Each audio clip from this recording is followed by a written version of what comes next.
Hi, everyone. Thanks again for joining us for another episode of the Daily BizLink. Jane Cebrynski is back, and today we're covering the topic of social intelligence. Jane, thanks for being here. Thanks so much, Lindsay. Happy Thursday. All right, let's kick it off with a 10 moment. My 10 moment is I'm back to meeting people in person again, some coffee meetings, obviously being, hypersensitive and aware and not trying to do too much. But it is really nice to get back out there. And I love coffee. So that's certainly a 10 moment for me.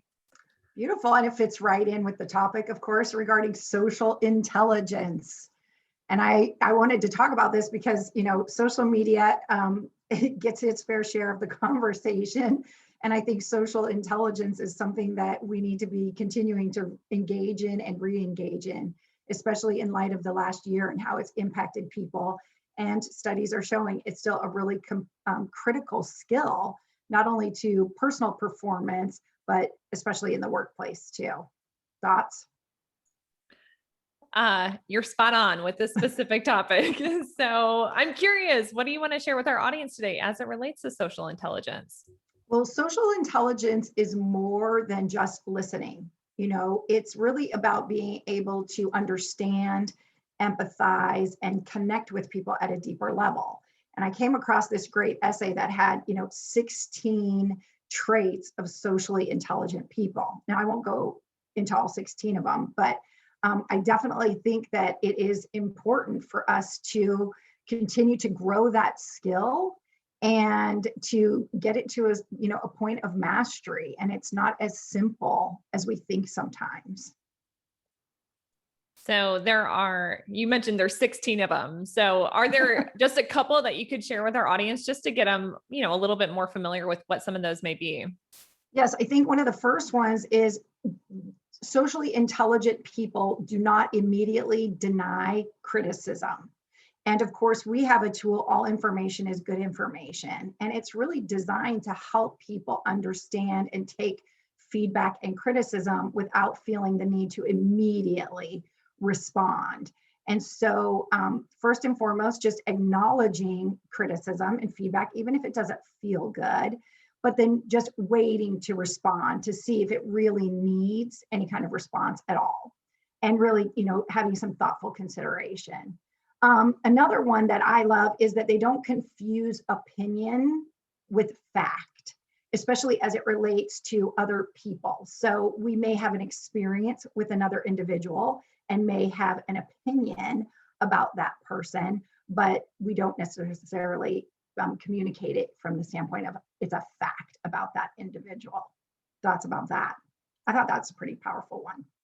Yeah. Well, and I love that you already have some of those tools that kind of fit perfectly into those. So, yeah. And I mean, certainly keeping the idea of opinions versus facts. I mean, I think that helps anybody with navigating any conversation they're having, whether that's virtually on social platforms or in person. So Jane, what would be your challenge of the week?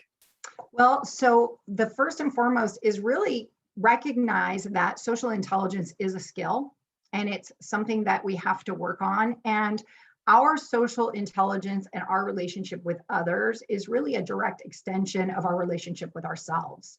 So it's really an opportunity to look within as well and really ask ourselves the question, how well do I listen before I respond?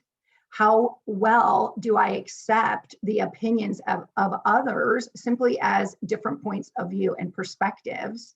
How eager am I to share my point of view without really taking in other people's perspectives, speaking in very definitive terms like I'm right, instead of I think I'm right. And so really, I'm just going to challenge everyone to spend a little time gauging your own social intelligence and figuring out the different ways that you might be able to up your game. And there's lots and lots of information on the internet about it as well.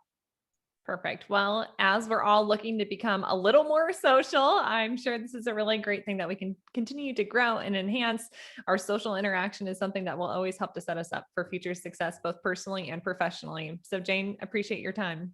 Thank you so much, Lindsay. And the other thing too, really quickly, is even though we're becoming a very automated society, it doesn't eliminate the need for us to interact with other individuals. And so we just can't ignore this completely. I'm glad you said that. That's for sure. All right, Jane. Well, thanks again for joining us for another episode of the Daily Biz Link. Hey, for those of you that are looking to up your game, maybe you look at how you're interacting with individuals and what your social intelligence IQ is. All right, Jane, thanks for being here. Thanks, Lindsay.